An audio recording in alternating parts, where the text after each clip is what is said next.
오늘 말씀의 제목을 한번 따라할까요? 세상 속에서 그리스도인으로 살기.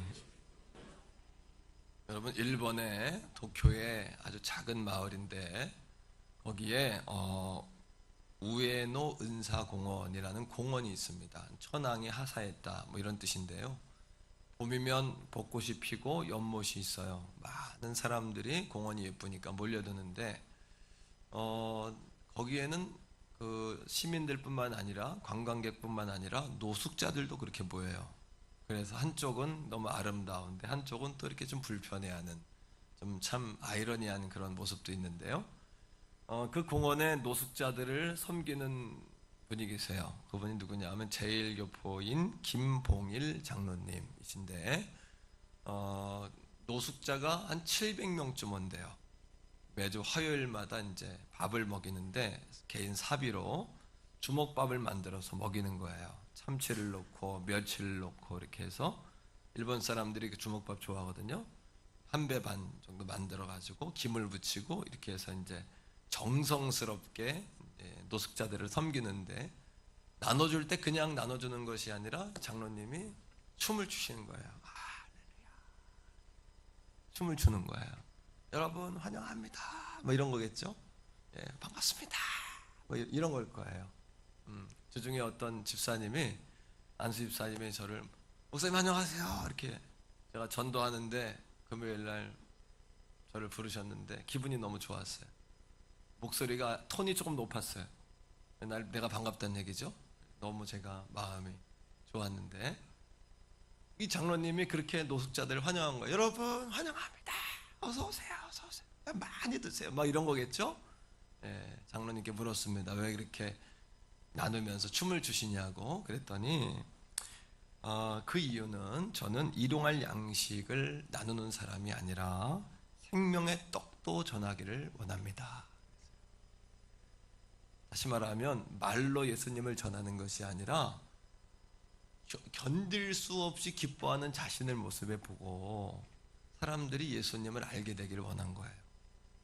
노숙자들이, 이 장로님이 그러한 기쁨, 견딜 수 없는 기쁨의 모습이 아니었다면 장로님이 전하는 예수님에 관한 이야기도 듣지 않았을 겁니다.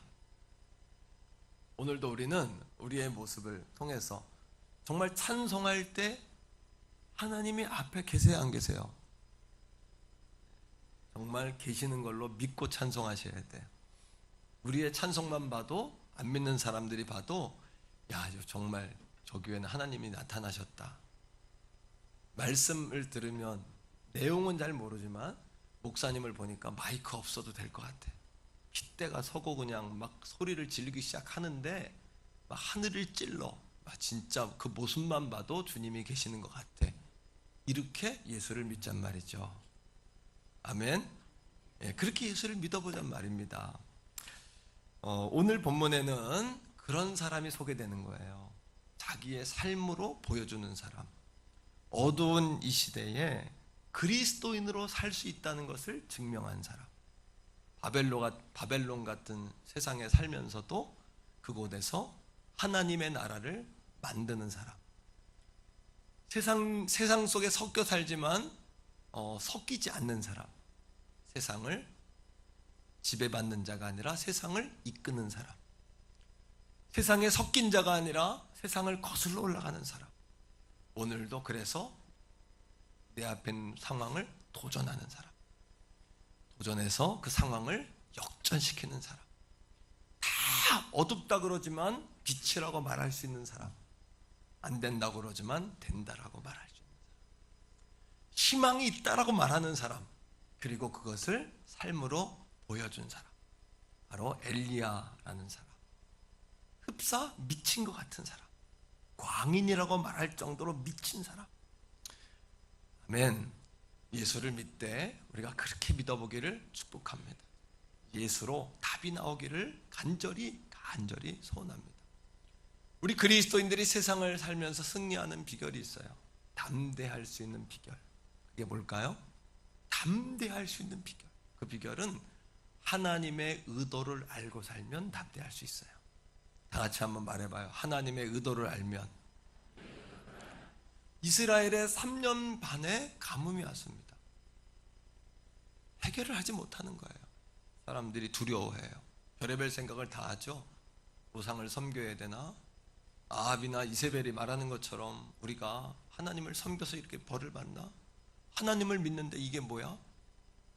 사람들이 흔들리기 시작한 겁니다. 그 가운데 유난히 흔들리지 않는 등대와 같은 사람, 어두운 그 바다에 길을 비춰주는 등대와 같은 한 사람이 있더라고요. 바로 엘리야. 그가 어떻게 등대와 같이 청청하게 그렇게 여러분 어두운 바다를 비추는 빛이 될 수 있었을까요?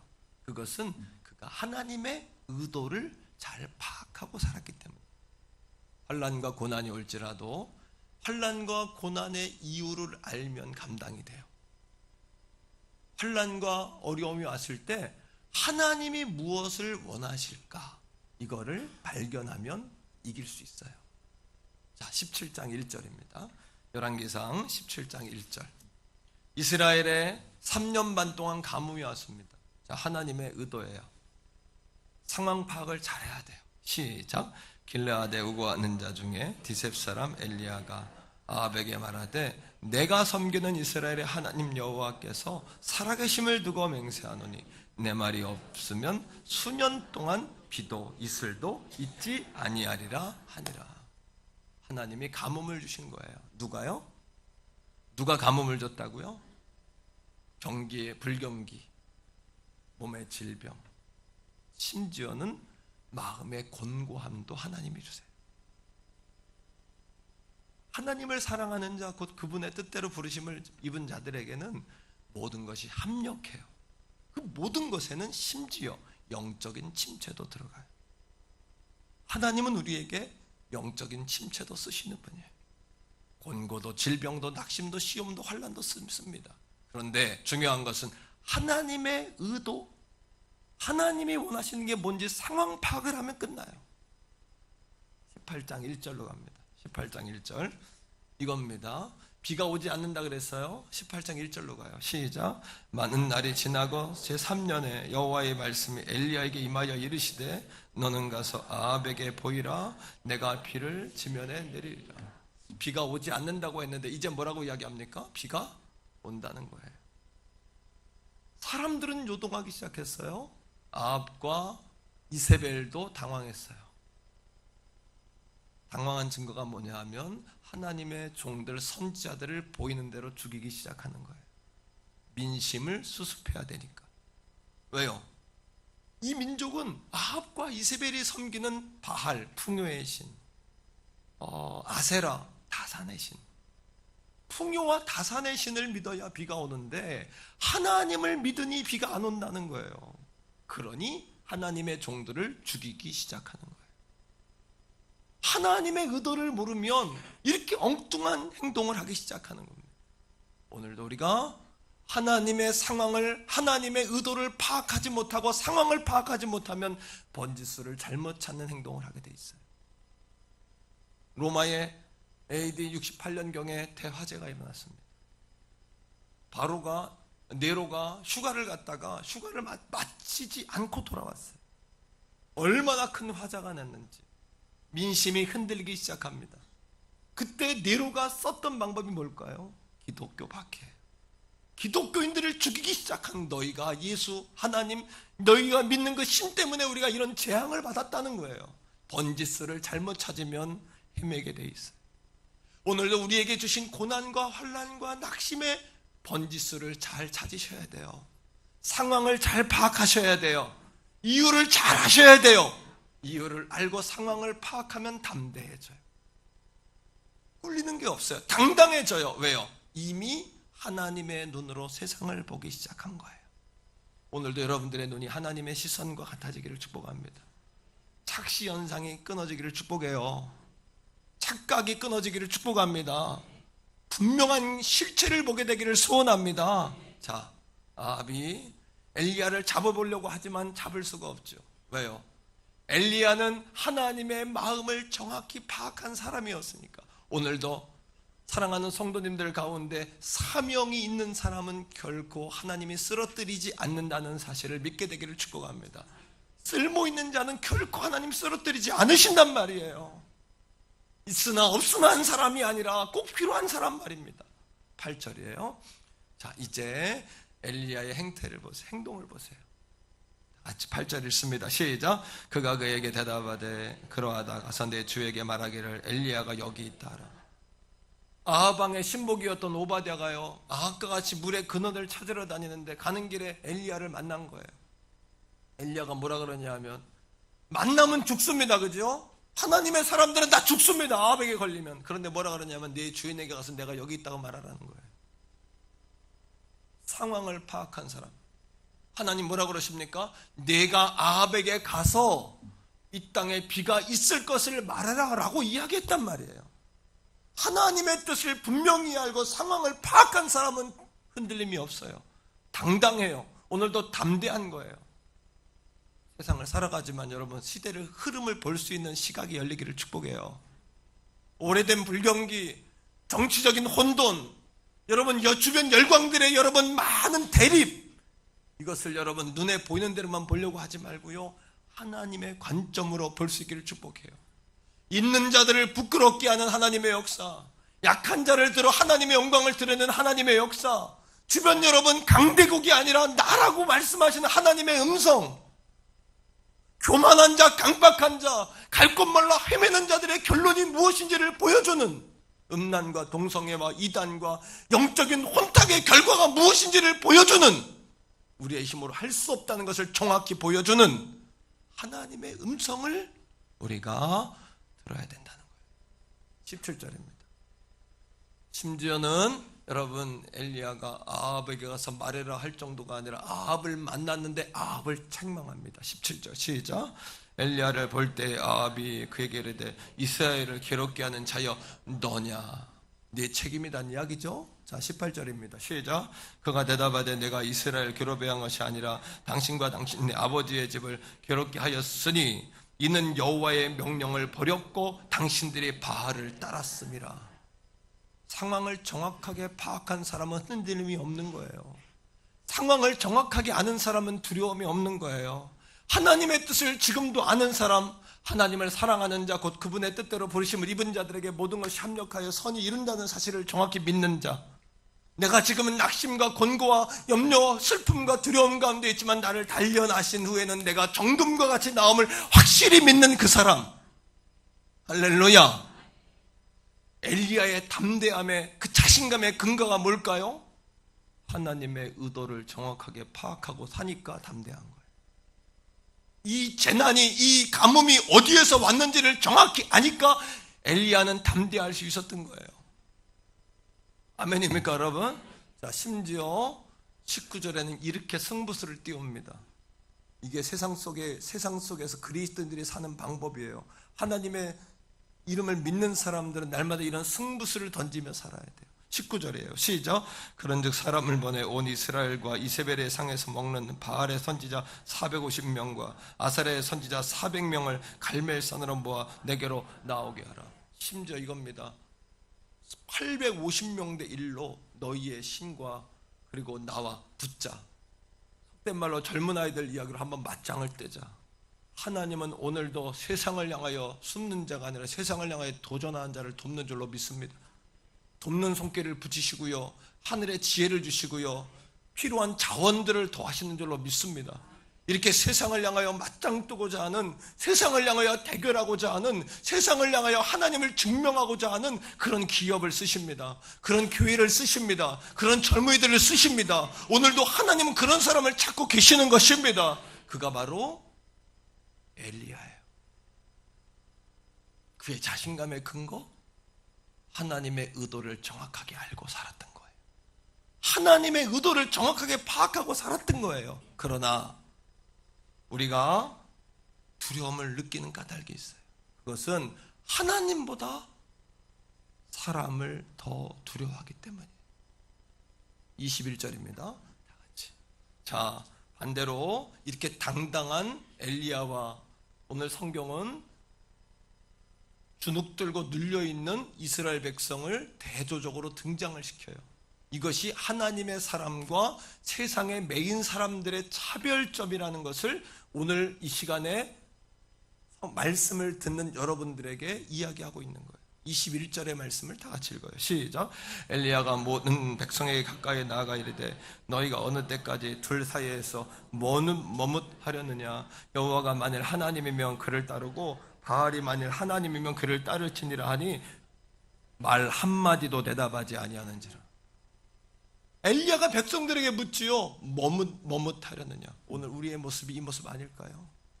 하나님도 아니고 세상도 아니고 말씀도 아니고 그 무엇도 아니고 머뭇하면서 엘리야가 이야기합니다. 하나님을 선택할 건지 이방의 신들을 선택할 건지 너희가 선택해라 했더니 그들이 뭐라고 이야기합니까? 이쪽도 가지 않고 저쪽도 가지 않고 머뭇하면서 한마디도 대답하지 아니했다. 그들의 상태는 완전히 쩔어 있는 거예요. 세상에 완전히 쩔어 있는 거예요. 세상에 완전히 밟혔어요. 원수마귀에게 완전히 밟혀있는 상태예요.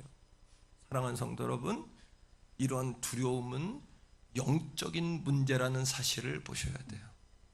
디모데후서 1장 7절 말씀에 하나님이 주시는 것은 두려워하는 마음이 아니라고 그랬어요. 하나님이 주신 두려움은 한 가지밖에 없어요. 구원에 이르게 하는 두려움.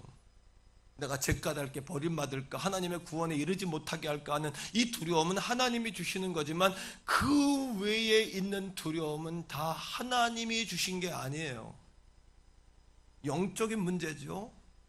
여러분께 그 외에 두려움이 있다면 하나님 주신 게 아니라는 사실을 오늘 이 아침에 분별할 수 있기를 주의 이름으로 축복합니다. 여러분, 성경에 사무엘상 2장 22절에 보면요, 엘리라는 대제사장이 나옵니다. 엘리라는 대제사장의 두 아들이 있는데 흠니와 비느하스라는 제사장이에요. 아버지가 대제사장이었기 때문에 그들도 제사장이에요. 근데 그들의 행태가 성경에서 이렇게 소개되고 있어요. 잘 들어보십시오. 엘리가 매우 늙었더니 그 아들들이 온 이스라엘에게 행한 모든 일과, 그들이 행한 일이 뭔지 알죠? 백성들이 재물을 가지고 오면 삼지창을 가지고 찝어가지고 좋은 고기 자기가 먹는 거예요. 그걸 팔아서 그 돈을 가지고 여러분 별의별 짓을 다 하고 사는 거예요. 자, 그 다음에 이렇게 이야기합니다. 회막문에서 수종도는 여인들과 동침했어요. 제사장이 회막에서 섬기는 여인들과 동침하고 하나님께 가져온 재물을 삼지창으로 꽂아서 하나님께 드리지 않고 자기가 자기의 배를 부르게 하고, 이것은 정욕적인 행동을 했다는 것에서 끝나는 행위가 아니라 하나님을 없이 여긴 거예요. 하나님을 없인 여기면 하나님도 우리를 없인 여긴다는 사실을 깨달으셔야 돼요. 이것이 바로 대한민국의 현실이에요. 오늘도 방송에서도 영화에서도 많은 곳에도 여러분 템플스테이가 나오면 모두가 힐링한다고 봐요. 하지만 성경에 여러분 TV에 십자가만 나와도 난리가 나는 거예요. 그날은 스님이 나와가지고 목탁을 두드리고 별의별 이야기를 해도 온 국민들은 열광을 합니다. 목사님 한 분이 나와서 시대적인 이야기를 했다가는 세상의 모든 욕을 다 듣는 세상이 돼버린 거예요. 그 원인은 세상에 있는 것이 아니라 우리 믿는 그리스도인과 교회가 하나님을 없이 여긴 까닭이에요. 자, 여러분 잘 들으세요. 이스라엘의 사사이자 대제사장인 엘리가 자신의 아들인 흠니와 비느하스의 악행을 알고 어떻게 대처해야 됐을까요? 어떻게 대처해야 됐을까요? 당장 하나님 앞에 데리고 와서 회개의 제사부터 드렸어야 돼요. 욥이 아침과 저녁으로 자기가 부자였기 때문에 물질의 영향력을 알기 때문에 자기 자식들이 돈을 가지고 별의별 짓을 다 할 걸 알고 있었기 때문에 욥이 아침과 저녁으로 자식들을 위해 제사를 드렸어요. 하나님 앞에. 하물며 대제사장이었던 엘리가 제사장인 흠니와 비느하스가 별의별 짓을 다 하는데 그들을 타이로고 마는 거예요. 말로 하고 마는 거예요.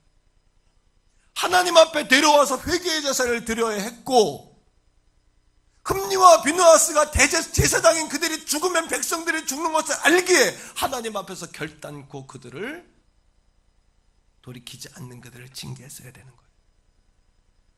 그런데 엘리는 자식들을 두려워했어요. 성경은 뭐라고 이야기합니까? 엘리가 늙었고 힘이 없어지니까 자식들을 두려워하기 시작하는 거예요. 자, 자식을 두려워하고 하나님을 없이 여긴 그 현상은 뭐냐 하면 그 시대의 그 열매는 말씀이 없어졌다 그랬어요. 가정도 나라도 교회도 하나님이 높임받지 않고 다른 누군가 무언가가 높임을 받으면 성경이 아니라 사람의 말이 높아지기 시작하면 그 다음부터 하나님의 이상과 말씀이 없어진다는 사실을 보셔야 돼요. 하나님의 이상과 말씀이 없어진 게 아니라 이스라엘은 점점 쪼그라들었고 주변의 적들 원수들은 점점점 강대국이 되어가기 시작해요. 결국에 하나님께 예배하는 것을 지겹게 여겼던 그 두 제사장과 이스라엘 백성으로 말미암아 이스라엘은 예배 드릴 수 없이 다른 민족의 노예가 되어버리는 징계를 받고 마는 거예요. 이스라엘 백성들이 바벨론의 포로로 끌려간 사건은 너희들이 식민지로 고생해봐라는 이야기가 아니라 너희들의 예배를 그렇게 싫어하니 예배 드릴 수 없는 날이 너에게 왔다라는 주님의 음성인 것을 듣게 되시기를 주의 이름으로 축복합니다. 여러분, 존 비비어가 두려움이라는 책을 썼어요. 구원에 이르는 두려움 외에는 다 어둠의 권세가 준 두려움이에요. 세상이 주는 두려움이에요. 그걸 분별하기 원하는 분은 존 비비어의 두려움이라는 책을 꼭 읽으세요. 그 책에서 이렇게 이야기합니다. 안타깝게도 우리 주변에는 자식을 두려워하는 아버지들이 많다. 책에 나온 그대로입니다. 자식들이 부모를 무시하는 언행에도 불구하고 그들 때문에 분노하면서도 실제로 그들에게 쩔쩔매면서 올바로 훈육시키기를 두려워한다. 그 결과 그 가정은 모든 것이 무질서하게 됐다. 그런 가정의 부모들은 자식들에게 자신들의 권위를 양도한 것이다. 가정에서 질서를 확립하여 자녀를 신앙으로 양육하라고 부모에게 주신 하나님의 은사나 능력은 완전히 겨울잠 상태에 들어가 있다. 존 비비어의 두려움이라는 책에 나오는 글 그대로입니다. 사랑하는 성도 여러분, 여러분들이 하나님이 주신 권세, 권위를 사용하지 않으면 사용하지 않는 걸로 끝나는 게 아니라 그 권세와 권위는 다른 사람에게 양도돼요. 직장에서, 사회에서, 가정에서 여러분들에게 주신 하나님이 주신 권세와 권위를 빼앗기지 않게 되기를 주의 이름으로 축복합니다. 빼앗기면 그때부터 다스림 받기 시작하는. 그렇다면 묻습니다. 여러분은 세상을 다스리는 사람들입니까? 세상의 다스림을 받는 사람들입니까? 여러분들은 환경을 다스리는 사람입니까? 환경의 다스림을 받는 사람입니까? 여러분은 여러분들의 감정의 다스림을 받는 사람입니까? 감정을 다스리는 사람입니까? 자, 이 차이를 제가 설명할게요. 세계적인 부자 가운데 하워드 휴즈라는 사람이 있어요. 이 사람이 죽은 다음에 돈이 2조 원이 남았대요. 남길 걸 왜 그걸 뭐고 죽습니까? 그죠? 우리를 갖다 주면 우리 오늘 오신 분들에게 한 사람당 1억씩 다 나눠주면 참 좋을 텐데요. 그걸 왜 남깁니까? 그걸 쓸 때도 많은데 2조 원을 남기고 죽었어요. 영화사, 항공사, 정유사를 가지고 있었어요. 근데 이 사람이요, 돈이 2조 원이 있는데 불안증이 온 거예요. 돈의 위력은 있어도 두렵고 없어도 두려워요. 없으면 없어서 두렵고 있으면 그래도 목마르게 해서 두렵게 해요. 돈이 좋죠? 하지만 여러분, 돈에 눌리거나 돈에 지배받으면 안 되는 거예요. 하워드 휴즈가 불안증과 정신장애가 왔어요. 그래서 여러분 10년 동안 뭐 했는 줄 아세요? 죽기 전에 10년 동안 자기가 운영하는 호텔방에 들어가서 10년 동안 돈도 못 써보고 그 두려움 때문에, 그 두려움 장애 때문에 초콜릿과 우유만 먹고 살다가 10년 만에 영양실조로 죽었어요. 얼마를 남기고? 2조 원을 남기고. 돈이 나쁘다는 이야기가 아니에요. 하나님은 우리를 축복하실 때 물질로 우리를 축복하시기도 해요. 돈도 하나님의 도구임을 믿게 되기를 바랍니다. 돈도 재료예요. 물건이에요. 물질도 도구일 뿐이에요. 그러나 성경은 물질을 주장하는 신이 있다 그래요. 여러분들이 물질을 다스리지 않으면 물질의 신, 만몬이라는 단어를 찾으면 부의 신, 물질의 신, 돈의 신 이렇게 이야기합니다. 돈의 영향력, 이거 만몬이라고 합니다. 만몬의 영향력에 지배를 받아요. 만몬이라는 세상의 세속의 영은 여러분 우리 하나님의 백성, 하나님께 지배된 우리를, 붙들린 우리를 자기들이 지배하려고 하는 거예요. 그래서 돈 때문에 기쁘고 돈 때문에 슬프고 돈 때문에 기분 좋고 돈 때문에 기분 나쁘고 돈 때문에 원수되고 부모 형제가 원수되고 사랑했던 친구들과 원수가 되고 믿었던 사람에게 원수가 되고 돈 때문에 우쭐해지고 이 만몬신의 영향력이에요. 돈 때문에 우쭐해지고 돈 없는 사람 무시하게 되고 돈 때문에 막 자기를 드러내게 되고 돈 때문에 여러분 위축되고 돈 때문에 슬프고 돈 때문에 자신감을 갖게 되고 이게 만몬의 영향력이라는 사실을 깨달으셔야 돼요. 돈의 지배를 받을 것이 아니라 돈을 지배하고 살기를 주의 이름으로 축복합니다. 자, 그러나 하나님은 창세기 1장 28절에 따라합니다. 생육하고 번성하고 충만하고 정복하고 다스려라. 이 5가지는 세게 해야 돼. 세게. 왜냐하면 하나님이 우리 사람을 지으며 주신 건데 다스림의 은혜예요. 다시 한번 합니다. 생육, 번성, 충만, 정복, 다스림. 아멘. 하나님이 우리는 다스림 받으라고 지은 존재가 아니라 다스리라고 지은 존재인 사실을 믿으시기를 축복합니다. 믿어지면 아멘 합시다. 아멘이에요. 시간도 물질도 사람도 환경도 질병도 고통도 고난도 다스리라고 우리에게 주신 거지 두려워라고 준 게 아니에요. 존 비비어의 두려움이라는 책에서 계속해서 이렇게 이야기합니다. 잘 들어봅시다. 두려움은 영이므로, 두려움은 영이에요. 영. 우리 타고 들어오는 거예요. 영이므로 우리의 지성이나 의지만으로는 맞서 싸울 수 없다. 아무리 긍정적인 마음의 자세를 갖고 두려움이 없어져라, 이겨야지 한다고 이겨지는 게 아니에요. 두려움을 극복할 수가 없고 정신과 약을 먹어도 안 되고 주사를 맞아도 안 되고 사람하고 상담을 해도 두려움이 사라지는 게 아니에요. 자, 아무리 여러분 심리치료 한다 할지라도 우리는 두려움을 영적 차원에서 해결해야 한다. 따라합니다. 두려움을 영적 차원. 할렐루야. 오늘 이 아침에 두려움이 끊어지기를 축복합니다. 영적 차원에서 어떻게 해요? 두려움에 맞서기 위해서는 우리에게 무기가 있다. 2가지 무기. 성령의 검, 곧 하나님의 말씀이라는 무기가 우리에게 있다는 것이에요. 할렐루야.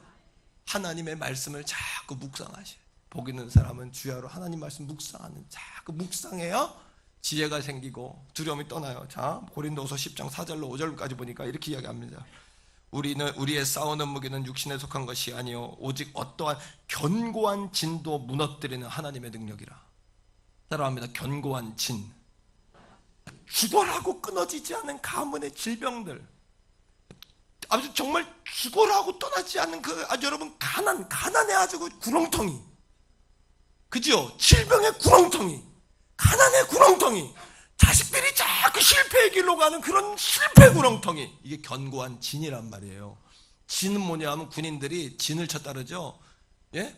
군인들이 산에다가 땅을 파고 본부를 만들어 놓은 거야. 자기 집을 만들어 놓은 거예요. 딱. 그리고 거기 들어가서 군인들이 지키잖아요. 나라를. 전쟁에서 마귀가 우리 안에 가난과 질병과 고통과 두려움에 집을 만들어 가지고 거기에 주저앉아 있는 거예요. 마귀가. 이걸 어떻게 파내냔 말이에요. 이 마귀 역사를. 이 마귀 역사를 힘낸다고 여러분들이 막 도전한다고 소리친다고 떠나는 게 아니에요. 이건요, 오직 하나님의 능력인 하나님의 말씀, 오직 예수 그리스도의 십자가의 보혈. 이미 마귀는 하나님 앞에 항복의 도장을 찍었어요. 근데 마귀가 안 그런 척하고 다녀. 그때 우리가 그냥 아무 말도 못하면 안 돼. 두려움의 증거는 뭐냐 하면 우리가 믿는 신념대로 움직이지 못하게, 우리로 무기력하게 하면, 우리로 순응하게 하는 영적인 힘이, 마력이 두려움에 있단 말이에요. 그럼 이걸 어떻게 이기냐? 우리도 마패를 꺼내듯이 증서를 꺼내야 돼. 뭐 예수 그리스도의 십자가의 표를 꺼내야 돼. 다 같이 따라합니다. 예수의 피로 멸망한 저가 너는 나와 상관이 없으니 떠나갈지어다. 너희 집이 아니니 떠나갈지어다. 견고한지. 뿐만 아닙니다. 성경은 계속해서 이렇게 이야기합니다. 자, 모든 이론을 무너뜨리며 하나님 앞에 모든 무릎은 백지가 되는 거예요. 하나님을 아는 것을 대적하여 높아진 것을 다 교만을 깨뜨리고 모든 생각을 바로 잡아. 말씀은 우리의 생각을 바로 잡아. 그리스도께 복종하게 한다라고 이야기하는 겁니다. 아멘이십니까, 여러분? 백성들의 두려움의 그 이유는 백성들은 세상을 예배한 거예요. 하지만 엘리야의 당당함, 미친 사람 같은 광인과 같은 그 파워와 능력은 어디서 나왔냐 하면 하나님을 예배하면서 나오는 거예요. 성경 전체를 보면서 전 열왕기상의 18장에 하늘에서 불이 임한 이 예배의 장면을 볼 때마다 하나님 우리에게도 이 불의 예배를 주시옵소서, 이런 갈망을 가져요. 자, 그런데 이 예배를 갈망하고 불을 내려달라고 하기 전에 엘리야가 한 일이 있어요. 한 일이. 자, 30절입니다. 30절. 같이 읽어볼게요. 30절이요. 자, 시작. 엘리야가 모든 백성을 향하여 이르되 내게로 그가 무너진 여호와의 제단을 수축하되. 오늘 이 아침에 하나님의 불을 갈망합니까? 그럼 하나님의 임재를 구하십니까? 여러분의 견고한 진이 끊어지기 원합니까? 두려움이 떠나기 원합니까? 정말 그렇게 원하십니까? 세상 속에서 세상에 순응하지 않고 피투성이가 될지라도 세상을 거슬러 올라가는 도전하는 자, 역전하는 자가 되기를 주의 이름으로 소원합니까? 바벨론에 살지만 다니엘처럼 날아올랐던 것처럼 하나님의 사람임이 증명되기를 원하십니까? 애굽에 살지만 요셉처럼 총리 대신으로 하나님의 영광을 나타냈던 그런 여러분, 하나님이 높이 둔 인생 살기 원하십니까? 골리앗 앞에 섰지만 떨지 않고 돌멩이 몇 알로 그 골리앗을 쓰러뜨렸던 여러분, 하나님의 사람 다윗처럼 그렇게 살아가기를 원하시냔 말입니다. 그러면 먼저 무너진 단을 수축하셔야 돼요. 잃어버린 단을 수축하셔야 돼요. 세상이 우리를 공격한 것이 아니라 사실 우리가 공격받게 한 거예요. 우리가 허술하게 문을 열어준 거예요. 오늘도 예수님은 문 밖에 서서 누구든지 내 음성을 듣고 문을 열면 내가 그에게로 들어가 그로 더불어 먹고 내가 그와 더불어 살리라라고 말씀하신 것처럼 우리가 문을 열어야 예수님이 들어오듯이 우리가 마음을 닫으면 예수님이 못 들어오셔요. 마찬가지예요. 마귀도 왜 틈탔냐? 우리가 마음을 열어주니까 틈타는 거예요. 마음을 잠그고 말씀으로 잠그고 마귀 역사에 우리가 허용하지 않은 마귀가 절대 들어올 수 없다는 생각을 기억하셔야 돼요. 틈탈 수 없다는 사실을 기억하셔야 돼요. 여러분, 예배란 무엇이냐? 여기에 슬픔과 어려움인 사건이 있어요. 이것이 우리를 가난 당해보면 만만치 않아요. 빚도 쪽 당해보면 그거 만만치 않은 거예요. 어려운 거예요.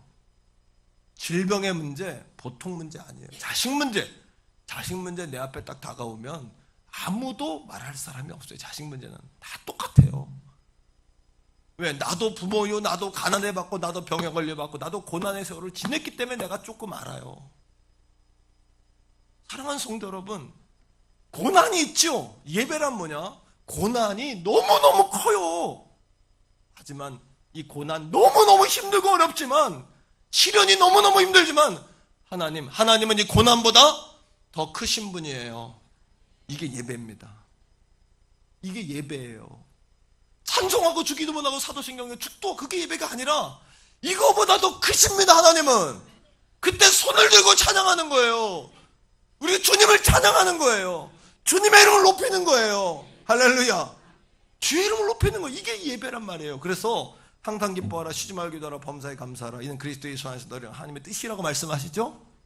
항상 기뻐하는 게 예배예요. 그래서 쉬지 말고 기도하는 게 예배예요. 범사에 감사하는 게 예배예요. 바꿔 이야기합니다. 항상 예배하라, 쉬지 말고 예배하라, 범사에 예배하라.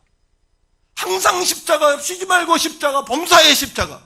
항상 예수, 쉬지 말고 예수, 범사에 예수. 이게 예배란 말이에요. 아멘입니까? 엘리야가 담대할 수 있었던 이유는, 사랑하는 성도 여러분, 당당할 수 있었던 이유는 세상 속에서 당당한 그리스도인으로 살아갈 수 있었던 이유는 항상 예배, 쉬지 말고 예배, 범사 예배. 항상 예수, 쉬지 말고 예수, 범사의 예수. 아멘? 사업하시는 분들 이 안에 사업의 원리가 다 있어요. 공부하는 분들 공부의 원리가 다 있고 인생 승리와 성공의 비밀이 여기에 다 있는 줄로 믿어요. 하나님은 오늘도 구름대처럼 벌떼처럼 모아주실 수 있는 분이에요. 하나님은 오늘도 구멍 뚫린 전대를 메워주시는 분이고, 하나님 흔들고 누르고 넘치도록 부어주시는 분이고, 하나님은 오늘도 여러분들에게 후이되어 여러분들에게 안겨주시는 분이고, 여러분들을 독수리 날개치며 오르게 하시는 분이고, 왜 하나님은 피곤하지도 곤비하지도 아니하세요. 우리 인생은 피곤하고 곤비해요. 소년으로 자빠지고 넘어지고 피곤하고 곤비해요. 장정이라도 피곤해요. 하지만 오직 여호와를 앙망, 쉬지 말고 기도, 범사의 기도, 항상 기도, 쉬지 말고 감사, 항상 감사, 쉬지 말고 범사의 감사. 할렐루야, 아멘. 그게 예배예요.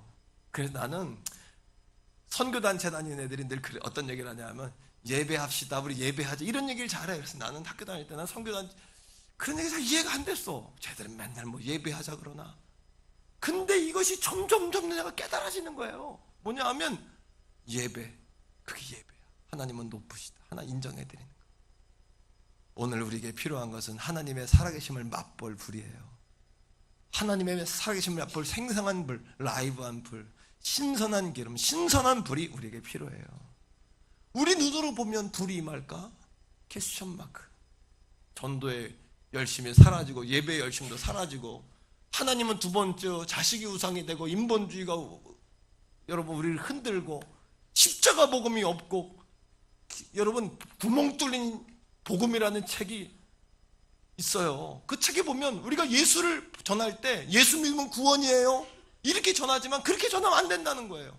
예수 믿으면 구원이에요. 그리고 예수 믿는 대로 사셔야 돼요. 그럼 마지막에 천국 가요. 하나님의 나라는 영원한 천국에 있어요. 까지 말씀을 전해야 된다는 거예요. 근데 단순히 예수 믿으면 천국, 예수 믿으면 딱 졸업한 것처럼, 예수 믿고 그러면 졸업한 것처럼 더 이상 신앙이 발전 안 되고 성장되지 않고, 이럴 때 정말 불이 임하냔 말이에요. 그런데 오늘 열왕기상 18장에 보니까 우상이 가득하고 왕도 왕비도, 하나님의 사람들은 다 죽고 엘리야만 혼자 남아있는 것 같은 그때에 하나님의 제단을 수축해서, 마음의 성전을 수축해서 오늘도 마음을 열고 은혜 받았다, 말씀이다, 주일이다, 할렐루야, 주님은 더 높으십니다, 이런 예배의 마음을 가지고 온 사람에게 하늘의 불로 응답된 줄 믿습니다. 오늘 하늘의 불이 필요한 거예요. 그 불을 받아야 사도행전 1장에 불 받기 전에 제자들과 불 받은 후에 제자들이 달라졌어요. 비겁하고 도망가고 숨어있고 늘 곤고하고 피곤하고 자빠져 있던 제자들이 성령의 불 받으니까 죽음을 두려워하지 않아. 그들이 말씀을 전하다 5,000명 3,000명이 들어. 하나님 도목사여, 말씀을 사모하고 성령의 충만을 기대하는데 종도 말씀을 전할 때 5,000명 3,000명이 돌아온 역사를 주시옵소서. 이게 될래나? 하지만 하나님, 나는 그렇게 될 줄 믿습니다. 난 그렇게 될 줄 믿습니다. 그런 역사가 일어나기를 소원합니다. 사랑하는 성도 여러분, 오늘 이 아침에 우리에게 필요한 것은 세상 속에서도 예배하며 사는 거예요. 사도신경 주기도문 축도, 이게 예배가 아니라 그건 예배한 부분이죠. 진정한 예배는 그 무엇 앞에서도 하나님이십니다라고 높여드리는 거예요. 예수의 십자가입니다라고 높여드리는 거예요. 그런 갈망이 우리에게 있냐는 얘기예요. 오늘 이 아침에 힘이 필요하시죠? 새 힘이 필요하시죠? 그 능력 기대하시죠? 두려움이 떠나가질 않죠? 두려움이, 미래에 대한 두려움이, 염려가 떠나가질 않죠? 만몬의 영향력으로 인해서 그렇게 여러분 돈이 주인 되어 살고 계시죠?